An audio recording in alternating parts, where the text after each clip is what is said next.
હું પંડ્યા આરતી આપ જોઈ રહ્યા છો સ્પાર્ક ટુડે ન્યૂઝ। દાહોદના ગોદી રોડ વિસ્તારના કિસાન પ્લાસ્ટિક ખાતે રાજમિસ્ત્રી તરીકે પરીક્ષા પાસ કરી ચૂકેલા રાજમિસ્ત્રીઓને સર્ટિફિકેટ એનાયત કરવામાં આવ્યા। દાહોદના ગોંદી રોડ ખાતે આવેલ કિસાન પ્લાસ્ટિક ખાતે રાજમિસ્ત્રીઓની તાલીમ લેવામાં આવી હતી, જેમાં તાલીમ પૂર્ણ થયા બાદ રાજમિસ્ત્રીઓ જે પરીક્ષામાં પાસ થયા હોય તે તમામને દાહોદ સાંસદ જસવંતસિંહ ભાભોરની ઉપસ્થિતિમાં પ્રમાણપત્ર એનાયત કરવામાં આવ્યા। યોજનામાં તાલીમ લઈ પરીક્ષા આપી અને પાસ થઈ ચૂકેલા રાજમિસ્ત્રીઓને સ્ટાઇફંડ કહી શકાય કે 15,000નું ટૂલ કિટ ખરીદવાના કૂપન અને 1 લાખ રૂપિયાની લોનની સહાય આપવામાં આવશે।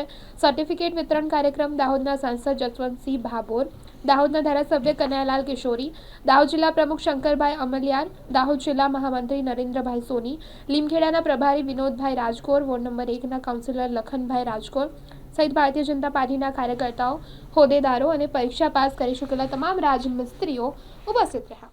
આજ રોજ AVPL કંપની દ્વારા IITMC ventures private limited company દ્વારા જે ગત 6-7 દિવસથી પ્રધાનમંત્રી વિશ્વકર્મા યોજના અંતર્ગત જે રાજમિસ્ત્રીઓની તાલીમ કરવામાં અહીં તાલીમ યોજવામાં આવી હતી, તે તાલીમ પૂર્ણ થતાં આજે દાહોદના સાંસદ શ્રી જસવંતસિંહ ભાભોર સાહેબ, દાહોદના ધારાસભ્ય કનૈયાલાલ કિશોરીજી, દાહોદ જિલ્લા ભાજપાના પ્રમુખ શંકરભાઈ અમલિયારજી તથા ગાંધીનગરથી જે NSDCના મુખ્ય અધિકારી શ્રી આવ્યા છે રાકેશજી, આકાશજી તથા અન્ય મહાનુભાવોની ઉપસ્થિતિમાં 231 જેટલા લાભાર્થીઓને આજે સર્ટિફિકેટ એનાયત કરવામાં આવ્યું છે।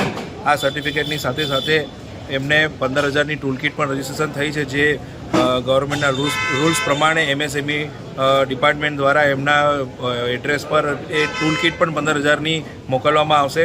અહીંયા ઉપસ્થિત ઘણા બધા એવા લાભાર્થીઓ હતા જેને તાલીમ જસ્ટ 2 દિવસ પહેલાં જ પૂર્ણ થઈ છે, પણ લગભગ 50%થી વધુ લાભાર્થીઓના ખાતામાં જે સ્ટાઇફંડ આવવાનું હતું 3,000 રૂપિયા એ સ્ટાઇફંડ પણ આવી ગયું છે। અને માનનીય પ્રધાનમંત્રી મોદી સાહેબનો આ તબક્કે હું ખૂબ ખૂબ આભાર માનું છું કે આટલી સરસ યોજના જે બનાવી છે અને આટલા ગ્રાઉન્ડ લેવલના બીજી ત્રીજી ચોથી પાંચમી ચોપડી ભણેલા હુનરમંદ લોકોને આજે આ એક ડિગ્રી આપવાનું કાર્ય કર્યું છે, ખૂબ જ ઉમદા કાર્ય કર્યું છે। એ બદલ હું મોદી સાહેબનો પણ ખૂબ ખૂબ આભાર માનું છું।